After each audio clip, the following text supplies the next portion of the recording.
Hey everyone, and welcome to the channel. Today we're going to be taking a look at the HD face control panel right here, how we can install it into iClone or Character Creator 5 and get it going and up and running. And we're going to apply it to a shot I worked on in a previous video, trying to refine things and making them look even better from the base motion capture. So first off, to get the plugin installed is really easy. If you go ahead and just launch up the Reallusion hub, which is a free download, you can go and log in and you'll be able to see in the iClone section or in the Character Creator section, you have the HD face control. I've already installed these guys, but literally all you have to do is click on install. You'll go and install it, and then next time you load up Character Creator 5 or iClone, it'll be available to you.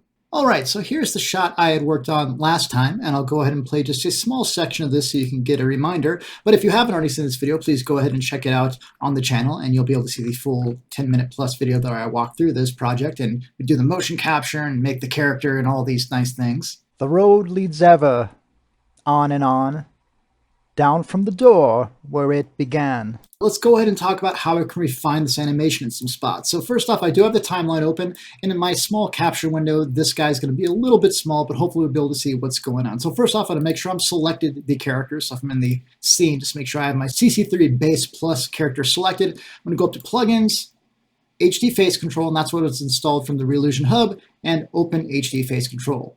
Now, I already actually have that panel open down here, so I'm going to go in and scroll down a little bit. This is where I have it docked. So go and click on this guy.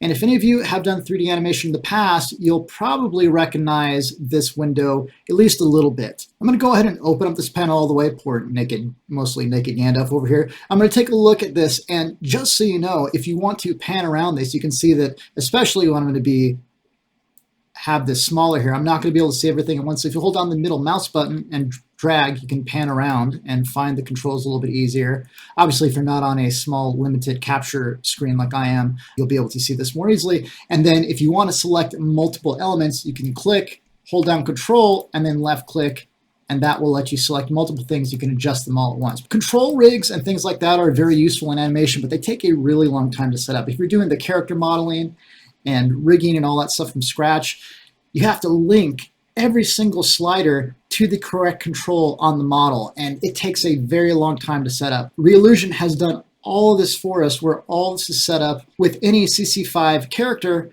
to where we have full control on all this stuff. And I'll go and hold down the Alt key and use the middle mouse wheel down to go ahead and zoom out a bit.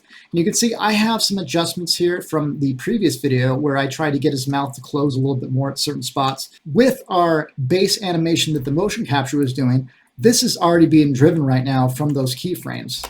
Now far down the road has led. So you can almost kind of see the performance and what's happening just by looking at that. Now, we're going to be adjusting the keys just based on the changes we're going to be making to the control rig. So I'm going to check this button here, display layer key values only, and that kind of zeroes everything out, saying that like, hey, you haven't changed anything here based on this HD face control. And with my small window size, I had to move things around until I found a layout that I think will work well for us, but I think this will work. And let's go ahead and start making some adjustments here. So I'm going to go ahead and delete these keys that I had done using the face key tool in the previous video. I'm going to go select those and press delete. And let's go and see if we can do a better job here in trying to get things a little bit more refined. So just to start off with, since I'm going to be looping this area, I'm going to go ahead and adjust my endpoint a little bit more. Now far down the road has led. Now far... And I think I want to try and get that F sound, that F, to work a little better. And this is a spot that I had used those previous keyframes to try and refine, but I think we can do a better job with the tools that we have here now. But I think when you hit an F sound with your mouth, the mouth is a little bit more closed, and I think that's what we want to try and do here. So we can see we have controls for all kinds of stuff here. You'd really have to spend some time with all these to get really efficient and proficient with them. And just to do some examples of not the mouth right here, if I want to adjust the eyes, I can do that right here. So you can see I can adjust, I don't want to give poor Gandalf a lazy eye. So just for instance, if I wanted to adjust Gandalf's eye gaze, I can go ahead and grab this guy right here, and I can adjust both eyes together. And look how realistic and nice that eye movements are, as far as like the little secondary animations that are automatically be done for us with the eyeball affecting the eyelids. So I don't want to use this animation yet, so I'm just click reset 0, and that will go and pop it back to whatever we had without the keyframe there. If I go ahead and select this guy, control left click, I can do that on both sides at once, and it's kind of pinching inward and getting the nice wrinkles and effects like that along the way as well. If I go and select this guy, we have a lot of flexibility in what we can do with these tools. If I wanted to have his tongue out, you can see here's tongue in, tongue out. I can go ahead and say here's his tongue sticking out. So now we have clown face Gandalf doing the fun thing. And if we wanted to go ahead and have the tongue kind of going the direction, we can do that. And this is interesting because this is not something you would be able to do with your normal motion capture because motion capture doesn't detect the tongue. So if you needed to do something like that, these controls can let you do that much more easily than you'd be able to do otherwise. Let's go through a few more controls here just so we can see what they do. And if Gandalf's using his pipe a little bit more than usual, we can go ahead and make that apparent as well. We can make his eyes dilated or not, so we can go ahead and do some stuff like that. I actually have these going the opposite direction right now, so now he's looking really funky, but we could go ahead and do this to where, like, hey, if we wanted to have that more or less, we can go ahead and do that there, or if we want to have them a little bit more pinched in. And down here, this is useful when we have the jaw, so we can adjust this really easily. And this is what you're going to be seeing me do quite a bit here in trying to get the mouth shapes working a little bit more solidly. So I'm going to reset all of these. So it sounds like the F is getting started right around here, which we can see for the F viseme as well. And by the way, if we wanted to replace any of the visemes, we can do that with these buttons right here. So say, for instance, if I didn't want a viseme right here, I can just go ahead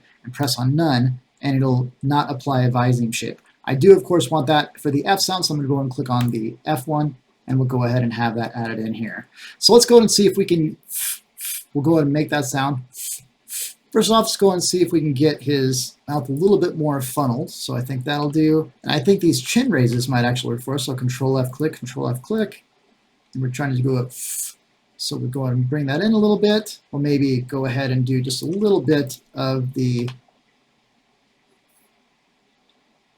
trying to get that F look for the mouth. And as you notice, if I scroll down here, you can see it's added a keyframe right here, and this is in the expressions layer, and this is going on top of the original animation that we have here. So this is just adding on, it's not replacing anything, which is really nice. Now I want this to just kick in when I'm getting to here, and I want it to go back to the original animation a little bit before and a little bit after. So I'm going to move over a little bit, I'll say reset to 0, go a little bit past, go reset to 0, and let's just see if this F is working. And I think that is looking a little bit better. So we'll go and play this a couple times just so we can see. And I'm just going to go ahead and do my play range right here, my beginning and end just right here. Now far.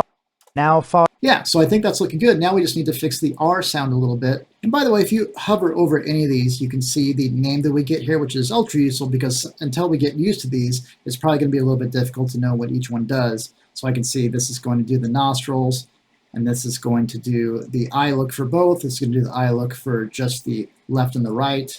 And for a little bit more on the funnel here, I might use the funnel shape for the F. We'll see if this will help us a little more. I think that's a bit too much on the lips together, so I'm going to go ahead and back that off. I'm going to just use that a little bit. So let's go and see if we can do our tongue a little bit here. Go ahead and do a reset to 0.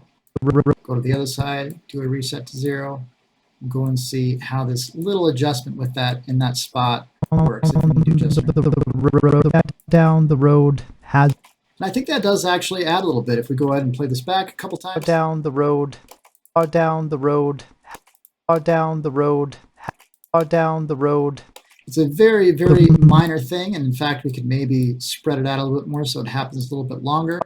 Down the road, down the road, down the road, down. If I feel like that's poking through the teeth, I could always try and open the jaw just a slight little bit and see if that works a little bit better. And trying to keep this in a short 5-minute video, we won't go too far, but hopefully you guys can see some of the really adjustments we can do. I was focusing mostly on the mouth here, but this can be great to try and get some more emotion in the scene as well. So I'm going to hop to one more spot near the end and try and get a little more concerned look. And so I think the last section we'll try and work on in this particular video is this spot right here. If I can. If I can. So it's supposed to be kind of a concerned look to where it's like, hey, if I can, I want to try and do this, but he's not sure if it'll happen. And so this is before he starts doing that. So I'm going to do a reset to 0 here. So we have a keyframe with everything blinked out. I think this is where I wanted to have hit by. So let's go ahead and see if we can find those adjustments that we want to use here. Let's go ahead and select this guy, Control F click, Control F click. And let's go ahead and see if this looks any better for us. Follow. If I can. Follow. Follow. If I can. Follow. And I must follow. If I can. Getting to that point, you'll see these guys firing off follow. And I think that does add a little bit more of emotion to that. Without that, he was just kind of saying his thing, but here we can kind of see the concern in his face. Follow. If I can. All right, so I've just barely really started to dig into this tool, but I can already see how useful all these controls can be. And again, it's a little bit harder for me to do this on screen right now just because I have such a small capture area, but hopefully you can all see how useful this tool can be and how it can really help you, once you get used to it, really adjust the animation a lot more quickly, since you're not having to look for particular face morphs or things like that. And instead you could do it in a more interactive and laid out way for us, and we didn't have to do any of this manual linking ourselves. All right, everybody, hope you enjoyed this video. Check out the previous video where I actually do the motion capture and set up this scene, and I'll see you next time.